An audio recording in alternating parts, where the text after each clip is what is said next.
Welcome back to the Domestique Hotseat Cycling Podcast. And hot diggity damn, do we have a good podcast for you today, because we have Marcel Kittel. He is two-time winner on the Champs Élysées. He is 14-time winner of a Tour de France stage, 4 Giro d'Italia stages. The dude is just fantastic to talk to. He's so well-spoken, so easy to talk to. Honestly, get him on again. Talk to him for another hour. I lost track of time in here, just staring at his Alpecin hair. Anyway, a really good chat. I think you'll like it. Enjoy.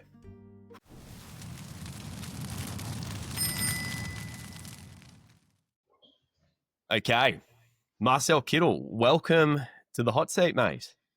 Thank you very much. Yeah, I'm excited to be here.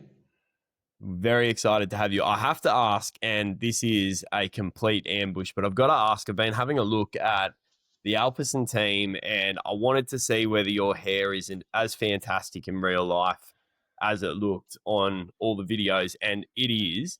When you sign up for a team like Alpecin, like I've just got Jasper Philipsen, Mathieu van der Poel's haircuts up here, do they grab the front of your hair and give it a pull to see how it holds up? Do they count? Like, could I get a gig at Alpecin? I think I'm thinning a little bit. Yeah, I think you're a great example for like all the shampoos that help to regrow the hair. So yeah. I think I'm gonna have to go the way of Jonas Rickard in a little bit. So.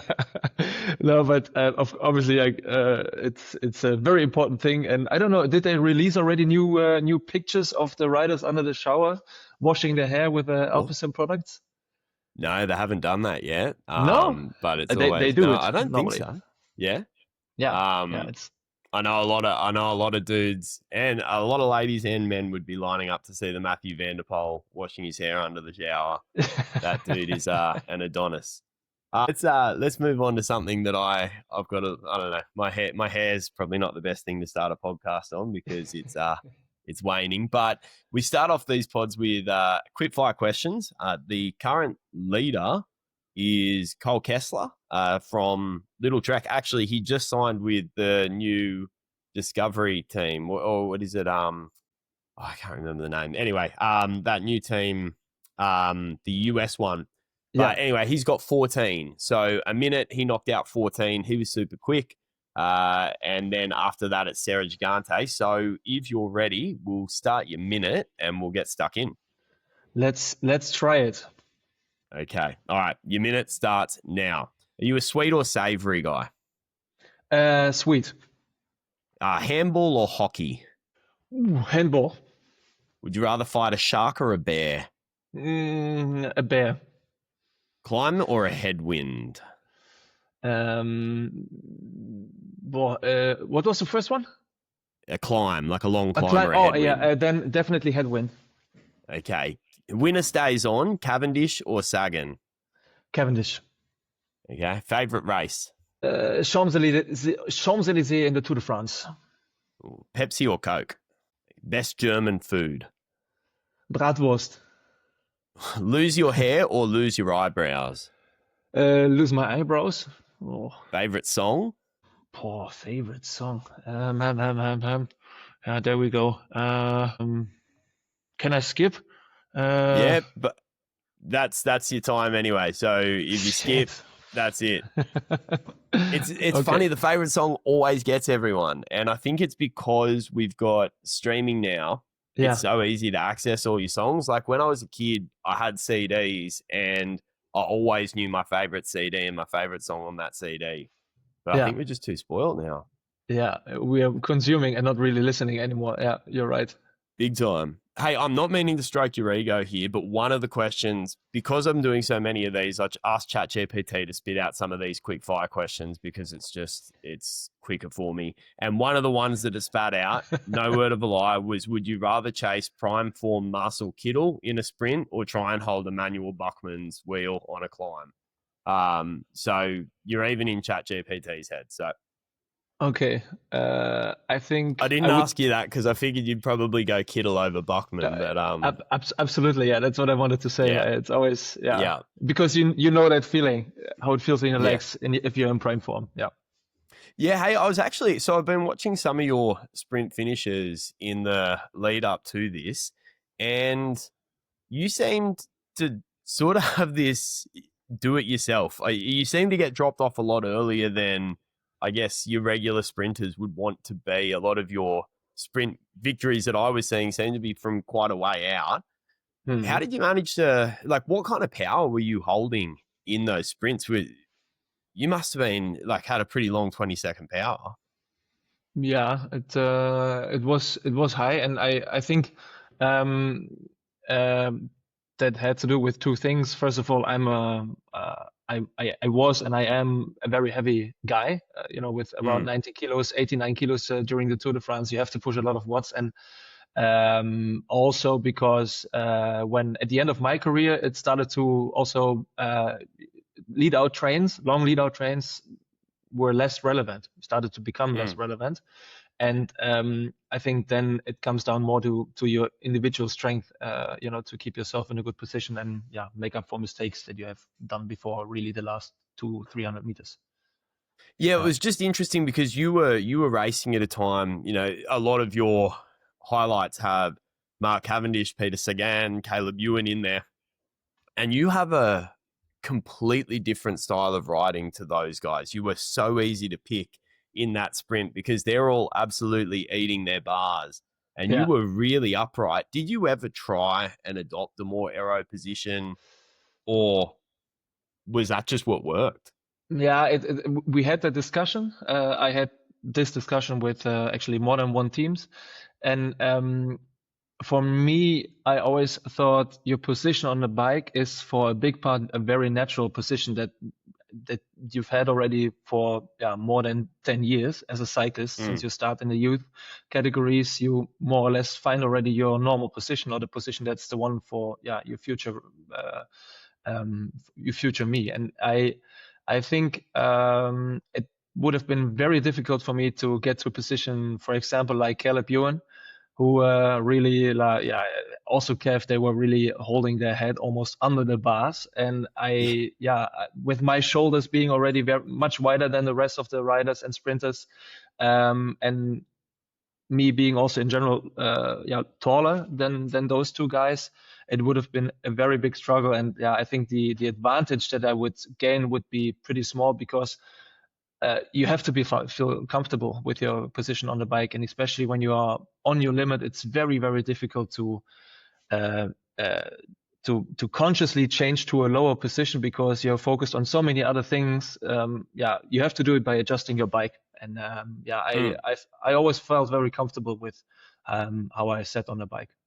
You brought up something in the quickfire questions that I did have saved for later, but I guess I wanted to ask you now because you said that your favorite race was Champs Élysées, and you won a couple of times on there. I think from memory you've won twice there, so Yeah, it must be pretty good feeling. But last year they threw it out the window, yeah. and this year they've made some adjustments. They've got the Montmartre, but then they come back down the Champs Élysées. How do you feel about that change? Oh yeah, I said it already a couple of times. Obviously, it feels hard for me, and I feel a bit of Mm, pain in my heart because this was the perfect ending of the Tour de France for a sprinter. You suffer through the Pyrenees and through the Alps, and then you go to Paris, and then there's this one chance left, uh, which is your big goal for these especially very hard stages. Now that one is also gone. A mm. big tradition is gone for the Tour de France. I think more than 50 years they finished on the Champs Élysées with a sprint, and that's something um, which hurts. But I think I can also understand, from the perspective of the Tour de France itself, they are in a competition with many other events, not only cycling events, but also sports events in general. They fight for airtime on television, and they want to present something new, something interesting. Obviously, the Olympics was like a very good test for that. And this year was I think also a great final on the Montmartre.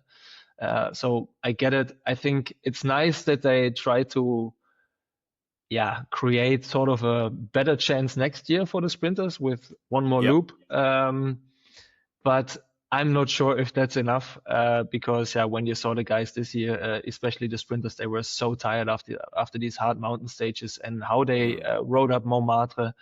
It will still be very difficult, I think, to get back. But let's see. I think it's good that they try, but obviously it's also a bit sad for the sprinters.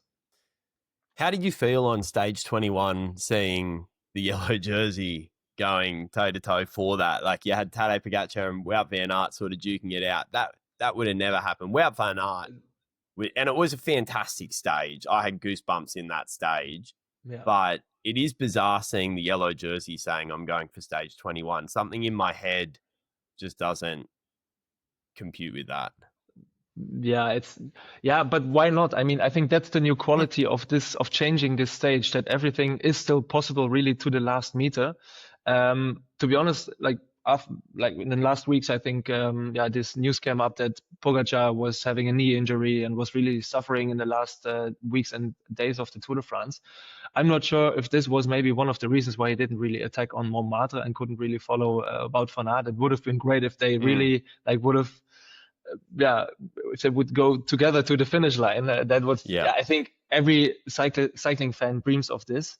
And I was also there this year at the finish in Paris, and I could hear the people, the fans, really, they were so happy, and everyone was really making a big sound when Van Aert attacked. They were happy for this new kind of final, and everyone was really excited. So that was really cool.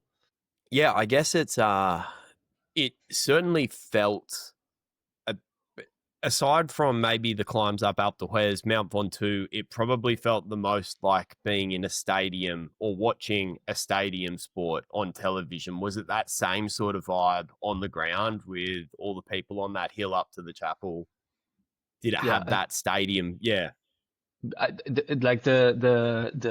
atmosphere was different. I think the Champs Élysées atmosphere was always a bit,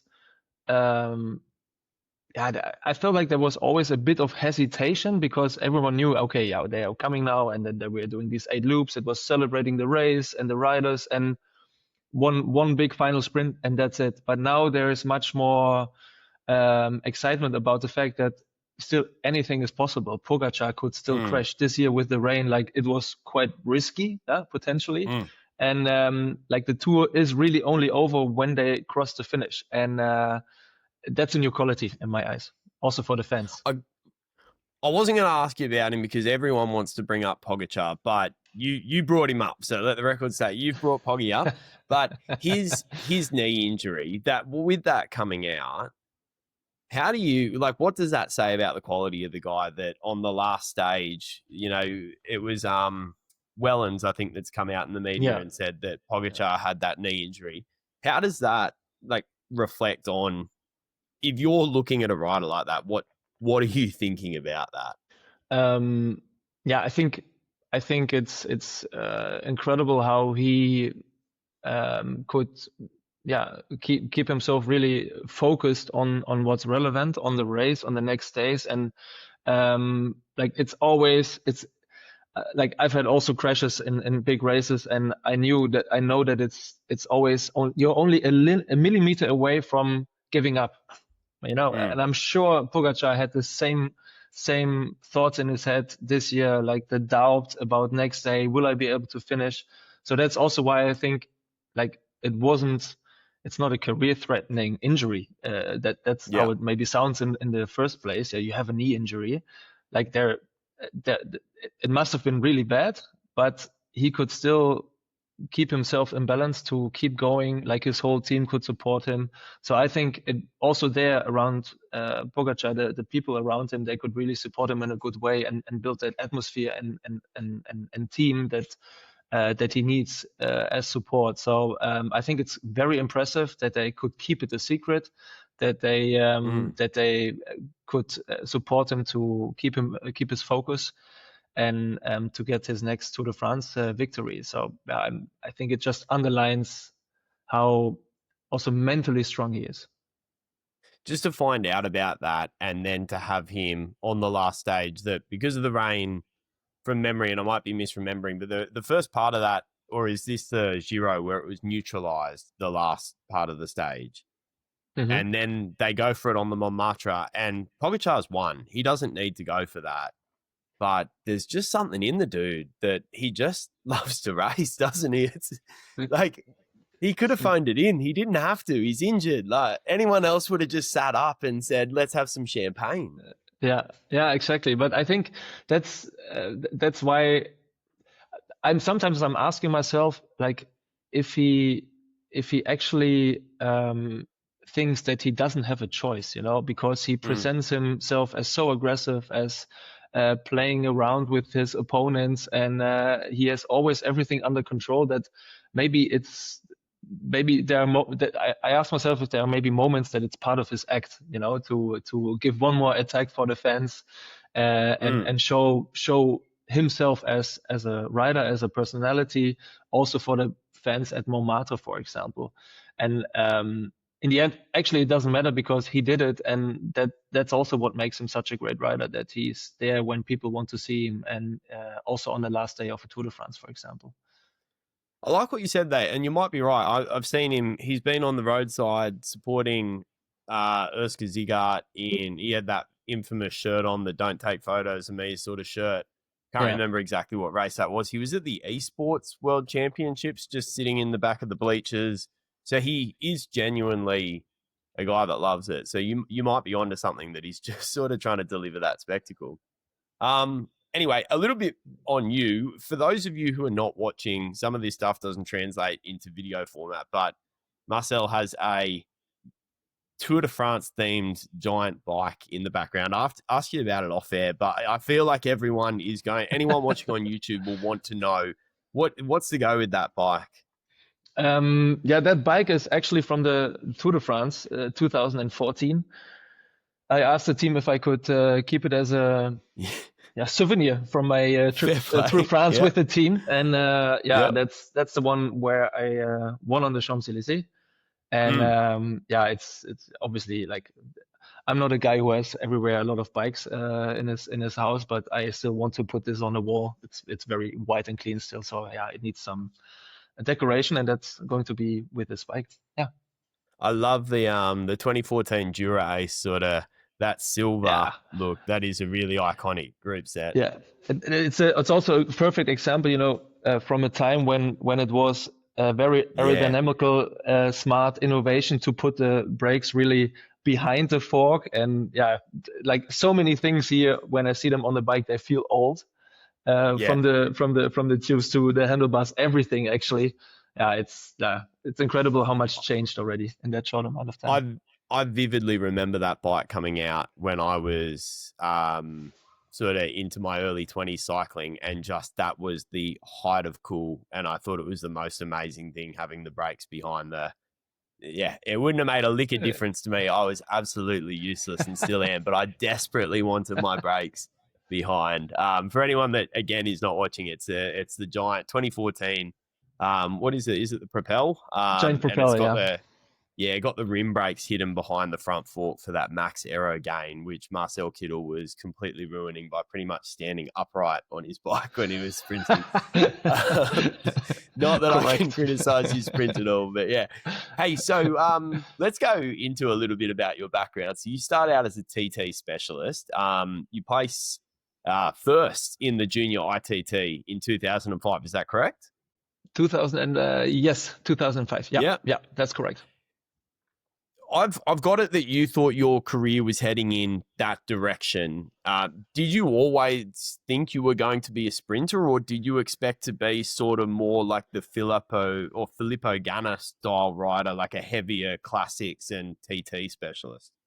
Now, to be honest, when I started cycling, and then I started with 12 years when I was 12 years old, and just before the junior category, I was definitely more successful in sprint races than I was with time trials. But time trial was always there. I was always good also in time trials, but I knew also that I was a good sprinter. But when I came to the juniors, and obviously with the first world champion title in time trialing, also like with my focus, I made the switch to time trialing. And then in these 2 years, I was very successful. I won almost every time trial that I started in, became the second time world champion in the juniors. And then like the foundation was there, like for my future races. Yeah, it was logic to concentrate on time trialing also in my under 23 times. Yeah, absolutely. Yeah. And you spent quite a good period of time in the junior ranks. I think you turned pro when you were 23 or 22 or 23. Yeah. Yep. Yeah, I was. How do you feel about? Sorry, go. I was 23 when I turned professional. Yeah. So yeah. How do you feel then about seeing riders like Paul Sexas, who is tipped to line up for the Tour de France next year, and he'll still be 19 years old? Yeah, it's a very interesting question, and he's not the first one in the last couple of years who is making a big step like this directly from the juniors. For me personally, for me it was very important to complete the under 23. You know, to use all 4 years for your growth as a rider, and to become better, to be able to perform on the next level that is asked to me. You know, when I'm turning professional, and I think for the younger guys, it's a very individual question. There are very good examples. I'm sure Paul Sexas is going to be one of these examples, but also Remco Evenepoel, where it worked out very well. But there are different components that play a role. One thing is physical, how many kilometers have you trained already during the youth categories? Are you ready to make that step? There's this traditional development and path that you can follow, but those guys are obviously taking a shortcut because there's some reason for it, because they will be able to handle that jump to 35,000 kilometers a year as a World Tour rider. So that means they must have done already more before. But also mentally, I think Remco Evenepoel, for example, is a great example. He's a very strong character. He knows what he wants. And he will be able to also handle then that change from the junior and under 23 categories to a professional World Tour team, because how things work in a World Tour team, they are very different than in a national team. And I think also when you choose your team, you have to make a conscious choice that this team is very aware about what is necessary for this very individual rider to make him in a very short time successful and being able to cope with all the different things that are happening on World Tour level compared to under 23 level. With Paul Sexas, you've dealt with, I guess, being the hero of a nation. When you were doing really well for Germany, you must have been a huge name when you were walking around in Germany. Paul Sexas coming in as a 19-year-old, already tipped as France's best chance at a Tour de France. How do you handle that as a 19-year-old? What would be your advice to the dude? Yeah, I think it's still very different, because the level on which they handle his name now and see him, he's really a future. They look at him as a future Tour de France winner. And that's something different compared to me. Like I was this potentially very good guy for time trialing and sprinting on World Tour level, but we were not talking about the Tour de France at that moment. And so I think for young riders who are making that step, it has to be a very conscious one. Like what I meant, you really have to look at your own development and not rush into things, because I think that also happens a lot of times now, that young riders are really put under pressure. They have this offer for a contract, either in development teams or straight away to the World Tour, but then they can't handle the step that's following after it. Or the teams don't really put the focus on the young guys and develop their talent and really look individually at them. They just push them into a program, and then either it works or not, and then the next talent comes up if it doesn't work. And that's that's something that, especially as a young rider, you have to take into account if you make a choice. But yeah, it's always easy said. I know from personal experience in 2009, that was my second last year in the under 23. I had offers to go to HTC Columbia, but then I said no. I will wait one more year because I need that one more year to develop also as a rider. But yeah, the year after was really bad. So then there was no opportunity anymore, and I had this. Yeah, I was lucky enough to turn professional still on pro series level with Skill Shimano, which was a very good choice, but in the end, it's a risk to wait. Yeah. And with you being young, your first year in the World Tour, you're on Team Argos Shimano.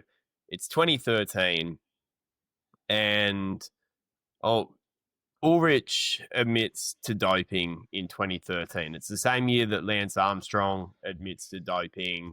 I'd imagine he would have been a bit of an idol for you. What was it like to be in the peloton at that time and have these guys making these confessions? Was it sort of we know, like when Lance Armstrong was on Oprah, I remember where I was at work, I was at my desk, and I had Oprah on my split screen, which I can honestly say I've never had Oprah up on my split screen before or after. But I remember vividly watching that, and it was a shock to see it. What was it like to have these titans falling? Yeah, it was definitely a very different time compared to now. Like when I turned professional, then all these doping revelations they were already made, and everyone knew about the widespread systematic doping in teams, especially in the 90s and the 2000 years. And to be honest, I remember when I was still in the under 23, I did a few German professional races like the Niedersachsen Tour. They don't exist anymore, but also Bayern Tour of Bavaria.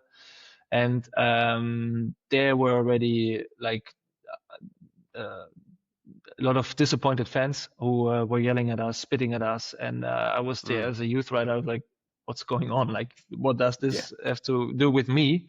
But they're just looking at the peloton, and everyone is the same. So since then, actually, until 2013, 14, 15, it was a bit like this, especially in Germany.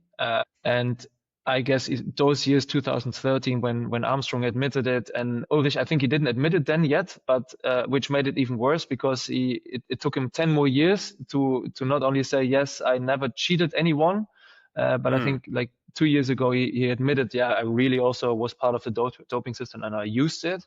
But everyone knew, obviously, that really stretched this whole phase of pain for him and also for the cycling fans in Germany, especially, over 10 years. And I think that wasn't good for the sport, especially in Germany.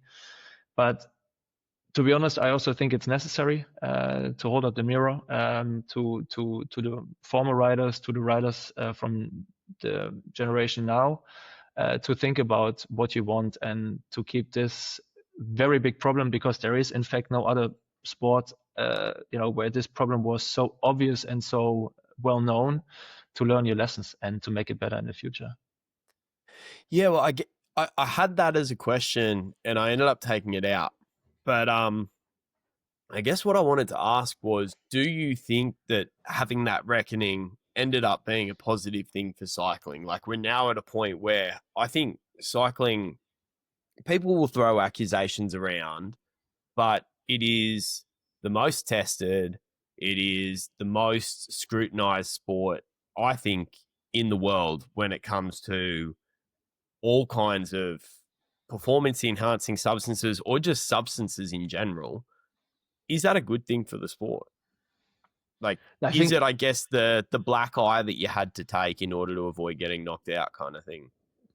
Yeah, I think it was not a black eye. I think they actually took a leg off of the body of cycling with by because it will never go away. It will always be there as a topic. Like there will always be discussions about it. And but I absolutely think this was necessary. I hope that because it gave the opportunity to talk about it and really to analyze where this came from. And I think also this is part of this whole dynamic that we see now, the innovation and all the sports science that is there now in the sport, came because there was like this empty space after all these doping revelations and systems that you had to fill with professional preparation and another way.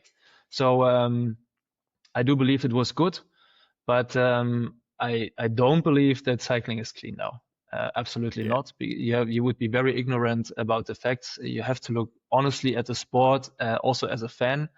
And there will always be people who are trying to cheat the system. We just have to be sure that we really safeguard what we have and the progress that we made, and make sure that this is like these are single cases and not a widespread doping system that we had in the 90s. Yeah, I mean, we had the Lozano case that just cracked open in regards to the biological passport. You're sort of suggesting you don't think that's an isolated case. No, I think there will. I mean, look at the budgets, how they have gone up. The salaries that are that riders can earn. That's definitely not a single case. Like I'm not saying that this is widespread, but I am saying that there are riders who see an opportunity, and who see also an opportunity not to cheat someone, but to end up with a better life. Yeah, and I think that's also a fact. It's probably in the first instance very human, but I think we have to make sure that in a period where cycling seems to be going very easy, we have great stars, and sometimes I feel like nobody's really looking that much anymore. For you're checking and how that also the anti-doping system evolves. That we make sure this still happens, and that we keep checking and keep tracking what's going on also in the peloton behind the scenes. See, it's interesting that you say that, because from what I see, like Vingegaard has a fantastic time trial last year. Now that did appear anomalous. That was really out of the blue. He wasn't doing too great before the time trial. He came out, I can't remember what stage it was on, but he absolutely blitzed that. Immediately, everyone was accusing him of doping. And again, with Pogačar this year, after the Tour de France, in the Australian, on social media, it seemed like everyone was gunning for him. As a consumer, I was sort of wondering whether we'd almost gone too hard in that direction and were willing to throw accusations at everyone, sort of, there's no smoke, but let's say fire anyway. I don't know. How do you get that balance between healthy skepticism, which I think is what you're sort of arguing for, and then also honoring the merits of some amazing sporting achievements? Yeah, I think that's also maybe that are also the times that we live in, that everything is very black or white. There's nothing in between anymore. That's also like how social media has a very good, sometimes also a very bad influence on talks around certain topics, and especially about certain results of riders. I really believe that it is not up to the fans to, in the end, it's not up to the fans to make sure that the system works. Other people have to do that job. And what I see for the journalists and also for the fans, they absolutely have a right to say if they feel like I'm not sure if I can trust this. So then we should maybe then we should really see this as a sign. Okay, we have to check in and make sure that this is really like a valid result and we can really trust it. To be honest, for the huge talents like the Vingegaard example you just mentioned, but also like what Pogačar is doing the whole year around, I do feel like this is very exceptional. But I think we also underestimate sometimes like where it comes from, like in times where this is the new normal. Not only with those two guys, there are many other very good riders who are doing exceptional things on a bike. Like this is in the whole peloton. People are doing amazing things on the bike. So what I want to say is, because of that, because we see more riders being exceptionally good, this can also be an indication that like the periodization of their training and racing planning, everything around it, the innovation, it all just comes into place on that day. So that makes them so good. So the ups and downs are actually they're not a bad thing. They can be a good thing. Like they have everything Yeah. timed to like perfectly to that one moment, and they are world class and even above. So it's a very difficult discussion to have around these moments, you know. And I feel like we could be less strict sometimes, and there should be also the moments to celebrate their talent. But yeah, don't be naive. I think that's also important. Yeah. And with the period that you're sort of coming into when you're really reaching your peak, we've sort of moved on from that doping era, and we kind of have a bit of a void where you can't just take EPO to get good anymore. And so we get this marginal gains era of cycling where everything is fine tuned and we start getting really aerodynamic bikes. The bike that you've got behind you is a good example of that. You know, let's play with where the brake calipers are. This is obviously dominated by the Team Sky era. And to be honest, this is the point where I switched off from cycling for a while. That Team Sky dominance, my life sort of shifted away from cycling, but also I just found the Tour de France to not be as exciting during this period because of the way it just became so algorithmic. You retired because you said that you were finding the sport wasn't so fun anymore. Did that have anything to do with this shift towards a really calculated, you know, coming out of this, I guess, dark ages for cycling and then into this really calculated algorithmic, these are your training plans, you have to hit these power data? Is that what sort of sucked some of the fun out of it? Or was it the fact that you were a new dad? For me personally, my decision, I always said I couldn't really, like, the fire is not burning that strong anymore that I can justify for myself to keep continuing as a rider and potentially then also disappointing like teammates and the team itself. So I said, okay, also knowing that my wife was pregnant and that I would become a dad, I wanted to make a change and really also then decided to stop and I retired and spent some time with family. And I do not blame it on the fact that the sport started to become more professional, more innovative. I actually feel like for myself, I was part of that innovation, you know, being on the teams that I was, maybe not the last 1.5 years, but before. I do feel like there was a lot of new ideas came into the sport. But it was just coincidence that I retired before this big boost, you know, before really nutrition, for example, became like 10 times more important. There was new science that was coming up, you know, which also supported this development around nutrition alone and many other things. So that it maybe looks like from the outside like that I retired because of that, but that was not the main reason. I think the marginal gains were just everywhere. You could feel them everywhere in that period. The nutrition one is a funny. I remember it would have been around 2012 or 2013. I really wanted to be a pro rider. I had no chance, but I really wanted to be.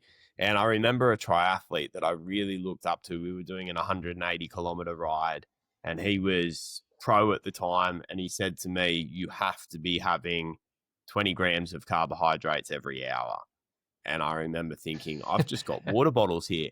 And 20 grams of carbohydrates every hour would have you bonking so hard now. Like it is amazing how much nutrition has changed. What do you think from when you retired to now?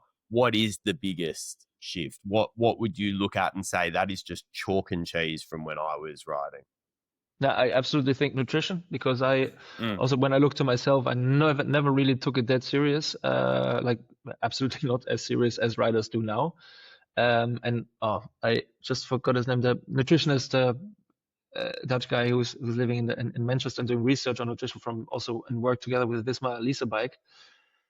Sorry, I forgot his name, No, but you're I right. was, I looked. I was I could follow one of his small presentations, and there he really showed. Was that Martin Redegeld? No, Nope. I can Anyway. look it up. But Yep. his story was that he compared the 90s, the years of 2000, and the 2010 years, compared them to now. And you could roughly say every 10 years, the progress was something around 15% per year just in performance by eating more carbs. So he broke that down. So when you think about that, in the last 15 years, we made an improvement of around 20%, just by improving nutrition. When I see that as one part of, also put that next to aerodynamics, at less race days, so the periodization got better, everything was getting better. I can understand that the level is a very different one now than compared to already 5 years or 6 years ago. So yeah, that has a big impact. And from my personal experience, nutrition, I like what they are doing now is incredible. It's also very tough, I guess, but the advantages are obvious. Because we're only a year apart, which I think I look like shit compared to you, but you're a year older than me. I think everyone would assume it's the other way around, but we grew up in cycling at a time where I think for sure eating disorders were normalized. Do you ever wish, do you wish that the way that cyclists approach eating now was the way that you could have approached eating back then? Were you conscious about what you were eating when you were training? Absolutely. Yeah, I was an idiot in my times as a professional, because that opportunity was there. When was it? I think in 2014, when my team back then approached me with, we've got this, or 13 maybe even, we've got this nutritionist, maybe you want to talk to her. I think it was a woman. And learn about your nutrition. You have to put food on your scale and fill in a protocol. And I was like, are you crazy? I'm not starting to put my food on a scale. Why would I do that? So for me, this was really absurd, and I felt like it would limit me in my freedom to eat normal, which I still believe, in fact, it does now, also for the riders from this generation now. But now it's part of your job. And back then I wasn't ready, and I didn't want to make that decision to really give away a bit of my own freedom to become better. And that, in the end, I think was very stupid, because I'm sure it would have been very good for me, and also for my performance. I didn't see it as an opportunity. I saw it as a limitation. And if I could do things better now or different, I would definitely do that different. Yeah. With that though, to be fair to you, it must suck a lot of the fun out of being a pro cyclist if every day you're putting your food on the scales, kind of thing. Like, I don't know. I think it would have been a tough. I think you made the right call. I think eat what you want, enjoy your life. You had a fantastic career. Yeah, but just to give you just one more thing, Aiden, I think this year at the tour, I was able to follow, for Dutch television, I was able to follow Marijn van den Berg, and he was there with EF Education, and I sat down with him during the time trial, and then he would have his lunch, and I was looking at him. He had this food app, and then the chef, he was preparing his food, and I asked him the same question, like, this doesn't it suck to eat like this? And he was like, I can't eat anymore without my app. This is all I want. This is all I have. He doesn't have to think about it anymore. He really trusts it 100%. So it's a very different mindset, and he doesn't feel like he's losing his freedom. He's just happy that he has this opportunity to work with this app and have one less worry, I think. I think the danger of that is that your average punter, me when I was 23, for example, and I'm wanting to be a pro cyclist, I'm looking at what these guys are eating, and I don't have the app. and I don't have the chef to make sure that I'm getting a well-rounded diet. And I think that's where the danger in this is. We see people like Remco Evenepoel, Pauline Ferrand-Prévot, men and women pulling out the body fat calipers and really trimming down. And to be fair to those guys, they're doing it with medical support. They're doing it with a team of nutritionists that are monitoring and making sure that they're getting the vitamins, the minerals that they need. Yeah. But your average cyclist who's trying to get from A grade into a club team or something like that, they don't have that. And that's where I think the danger is in, I guess, normalizing this, weighing your food and restricting what you eat. That's where my concern comes from. Do you agree? Yeah, absolutely. I think people have to realize that what you just said, there are the professionals and they're the amateurs. And I know many amateurs think they are professional, but if you don't have this, a surrounding of professionals around you who help you and support you and who give you a sign if it's too much, then this can be very dangerous. And that's also, if you take that into account and look at the discussion around Pauline Ferrand-Prévot this summer, as a professional, you have to say to her, you did everything right. Of course, it's your job to get as skinny and as light as possible while keeping your performance level to be able to contest for a Tour de France victory. That's just your job. But it gives, and that's the problem, it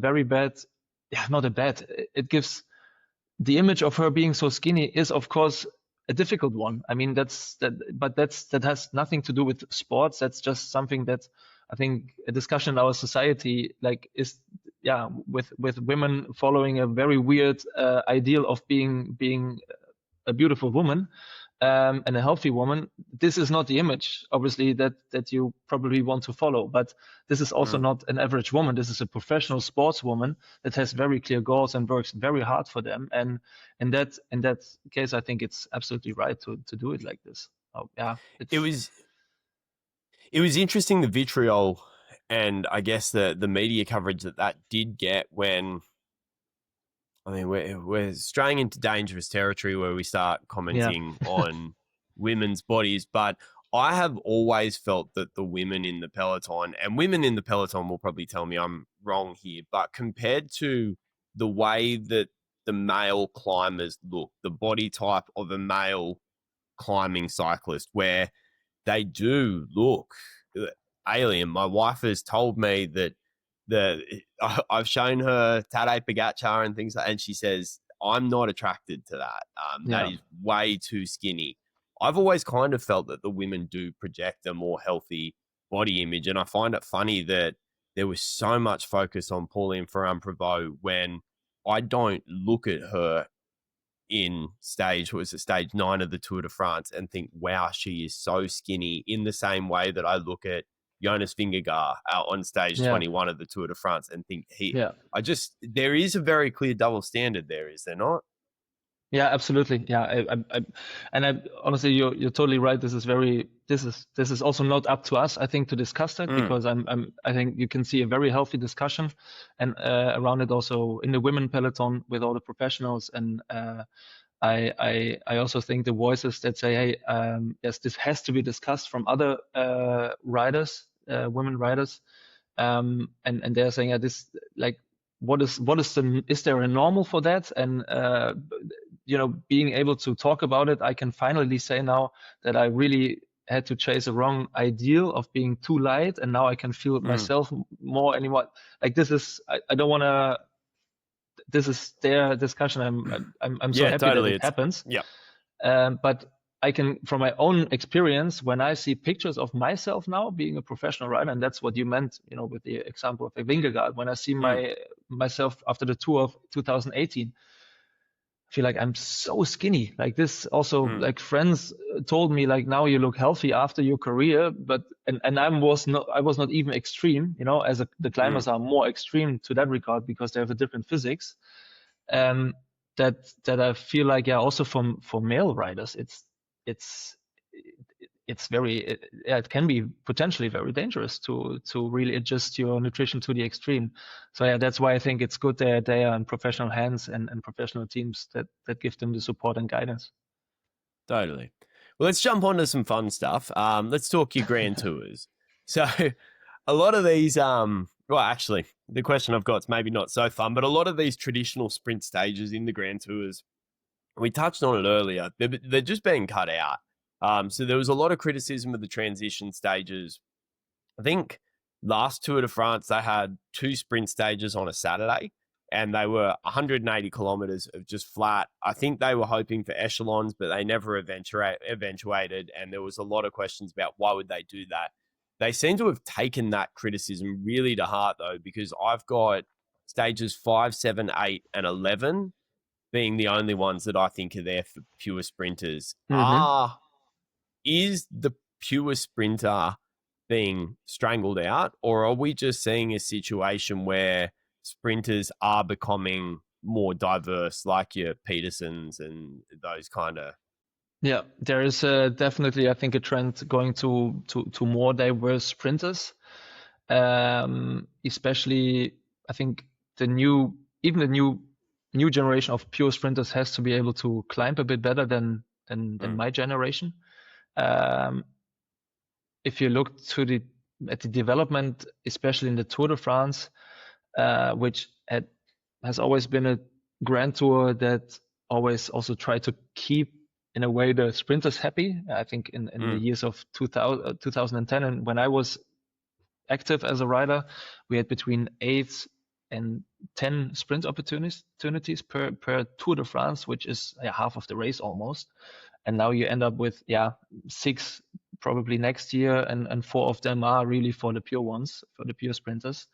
That's a big change. But it's also, I think, a lot of things come into effect here. We have a great generation of climbers and GC guys like Pogacar. The Tour needs to improve their product to make it more entertaining. These long transition stages, they are boring. I absolutely agree, but then don't put them on a Saturday when your audience is really high and big.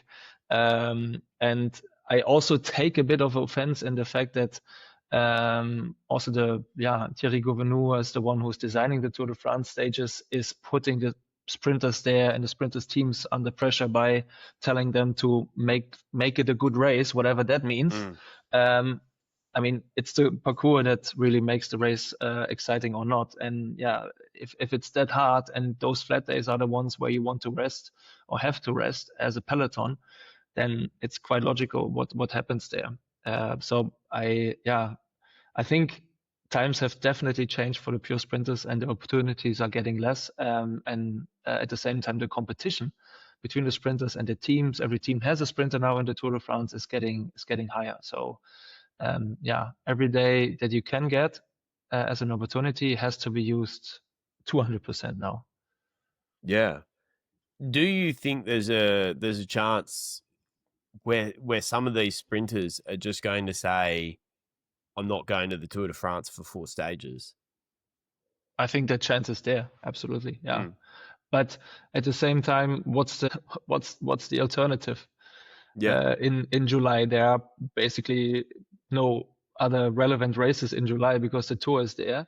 And going to the Giro, it's possible. There are also still enough sprint stages, but the Giro in general for a pure sprinter is definitely the harder choice still. Yep. We don't have to talk about the Vuelta. I think the Vuelta is a race that's has never been a one for the sprinters. No. Hey, speaking of GTs though, you've got 14 stages of the Tour de France under your belt, 4 stages in the Giro d'Italia. Is there a stage in your Grand Tours that sticks out? Like when you're sitting in bed and you just got a moment to yourself, do you drift back to 2014 on the Champs Élysées? Is there one that stands out that is really satisfying? Yeah, I think actually two days, both in 2013. That I think it was stage 10. It was the first direct sprint against Marc, against Kev, and that was for me personally an important moment to beat him in a direct sprint with perfect lead out, the two of us next to each other or behind each other, and then we just start at the same time our sprint, and I could really show that I am as fast or even faster on that day. And that was very important, I think, and a very happy day and moment, obviously, but also the first time winning on the Champs Élysées in 2013 was uh, at the 100th edition of the Tour de France. It was a bit in the sunset, a bit dark, and it was really amazing and a great atmosphere, and a big honor to be able to win there. I'm not a visual learner.